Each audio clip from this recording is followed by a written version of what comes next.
बेगमपुर नामक शहर में राकेश नाम का एक व्यक्ति रहता था, जिसके परिवार में 4 सदस्य थे।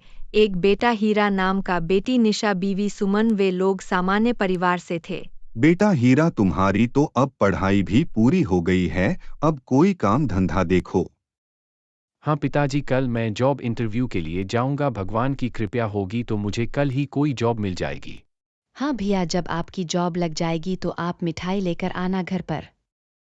क्यों नहीं बेटी, तुम भगवान से प्रेरणा करो अपने भाई के लिए, उसे अच्छी जगह जॉब लग जाए। चलो अब सब लोग सो जाओ, रात बहुत हो चुकी है और सुबह जल्दी भी उठना है। अगली सुबह हीरा अपनी जॉब इंटरव्यू के लिए निकल जाता है। बहुत सी जगह पर ट्राई करने के बावजूद उसे कहीं पर जॉब नहीं मिलती। वह थका हारा घर वापस चला जाता है। क्या हुआ बेटा, तुम्हें काम मिल गया? नहीं पिताजी, मैं बहुत सी जगह पर ट्राई किया परंतु मुझे कहीं जॉब नहीं मिली। बेटा निराश मत हो, कहीं और ट्राई करके देखना, कहीं ना कहीं तुम्हें जॉब मिल ही जाएगी। हीरा फिर से जॉब के लिए बहुत सी जगह जाता है, परंतु उसे जॉब नहीं लगता है। वह निराश होकर अपने पिताजी से कहता है, पिताजी मुझे तो काम कहीं नहीं मिल रहा है, अब मैं सोच रहा हूँ अपना ही कोई काम कर लूँ।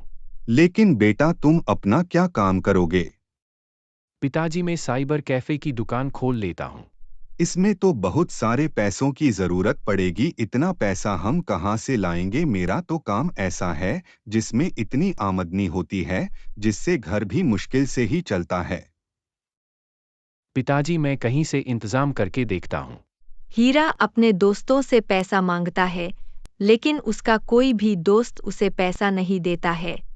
हीरा अपने मन में सोचता है, मैंने अपने दोस्तों को कितनी बार मदद की है, लेकिन जब आज मुझे मदद की आवश्यकता है तो मेरा कोई भी दोस्त मेरी मदद नहीं कर रहा है। क्या हुआ बेटा, किस चीज के बारे में सोच रहे हो? कुछ नहीं पिताजी, मैं तो बस दुकान कहाँ पर डालना है इस बारे में सोच रहा था। अच्छा बेटा, पैसों का इंतजाम हो गया है क्या? हाँ पिताजी, पैसों का इंतजाम हो गया है। हीरा अपने मन में सोचता है, मैंने पिताजी से झूठ बोल दिया है, लेकिन मैं पैसे कहाँ से लाऊं? भाई तू सबसे पैसे मांग कर अपनी बेइज्जती क्यों करवा रहा है? तो ब्याज पर पैसा क्यों नहीं उठा लेता? संदीप तू बात तो सही बोल रहा है, लेकिन ब्याज पर पैसा कैसे मिलता है इसकी जानकारी मुझे नहीं है। भाई मुझे जानकारी है, मैं दिलाऊंगा तुझे पैसे। इसी प्रकार हीरा अपने दोस्त संदीप के जरिए ब्याज पर पैसा लेकर अपनी साइबर कैफे की दुकान डाल देता है। उसके घर वाले बहुत खुश होते हैं। बेटा, आज तुम्हारा दुकान पर जाने का पहला दिन है, बहुत मेहनत और ईमानदारी से काम करना। हाँ पिताजी, मैं बहुत मेहनत और ईमानदारी से काम करूंगा। हीरा की नई दुकान होने की वजह से उसके पास ज्यादा कस्टमर नहीं आते हैं।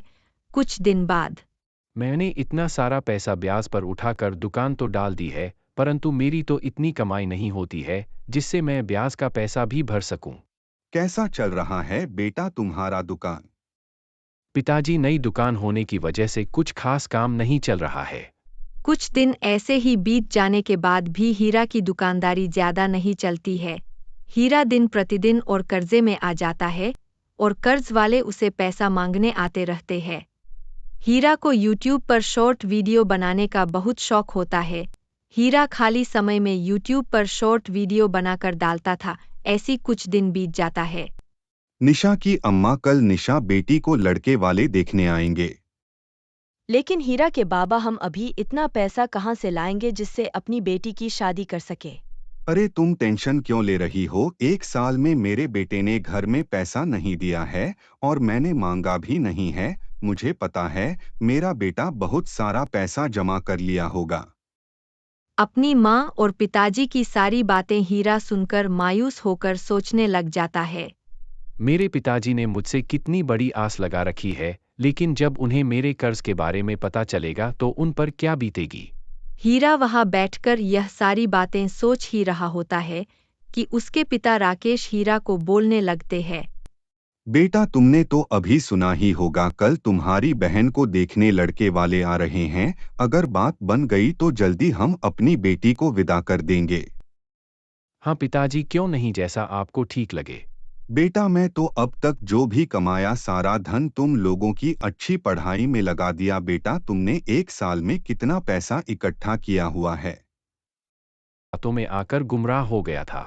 राकेश निराश होकर वहां से चला जाता है। बेटा तुम्हारी वजह से तुम्हारे बाबा कितने परेशान है, क्या कर दिया तुमने यह? माँ तुम चिंता मत करो, हमारे घर की यह मुश्किल घड़ी जरूर खत्म होगी। भगवान के घर में देर है अंधेर नहीं। मैंने गुजरे दिनों में बहुत मेहनत किया है, कुछ ना कुछ जरूर अच्छा होगा। क्या मेहनत किया है बेटा तुमने? अगर तुमने मेहनत किया होता तो हमें आज यह दिन ना देखना पड़ता। माँ पिछले एक साल में YouTube पर अपनी बहुत सी वीडियो अपलोड करी है, मुझे लगता है अब मैं जरूर फेमस हो जाऊंगा। बेटा तू यह क्या कह रहा है, मुझे कुछ समझ नहीं आ रहा है। मैं समझ गई भैया, अगर आपको मेरी मदद चाहिए तो मैं तैयार हूँ।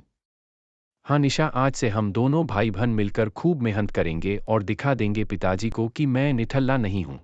उस दिन के बाद हीरा और उसकी बहन निशा दोनों मिलकर YouTube पर बहुत सी वीडियो बनाने लगे। उनके इतने प्रयास के बाद आखिरकार वह दिन आ ही जाता है जिसका हीरा इंतजार कर रहा होता है। फिर हीरा सबसे पहले अपने पिताजी के पास जाता है। पिताजी यह लीजिए, मैं मिठाई लाया हूँ। अरे भाई यह मिठाई किस खुशी में लाए हो? पिताजी मैं YouTube पर वीडियो बनाता था, मेरी वीडियो वायरल हो गई है, अब हम अमीर हो गए हैं। पिताजी महीना के लाखों रुपए आएंगे हमारे पास। बेटा मैं सपना तो नहीं देख रहा हूँ, मुझे यकीन नहीं हो रहा है। मेरी खुशी का ठिकाना नहीं है। बेटा मुझे माफ कर दो, मैं तो तुम्हें निठल्ला समझ लिया था। आज मुझे पता चल गया मैं तुम्हारा नाम हीरा क्यों रखा।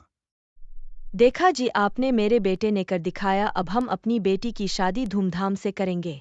कुछ दिनों में ही हीरा अपने पिता को 25 लाख रुपए लाकर दे देता है। राकेश अपनी बेटी निशा की धूमधाम से शादी करवा देता है।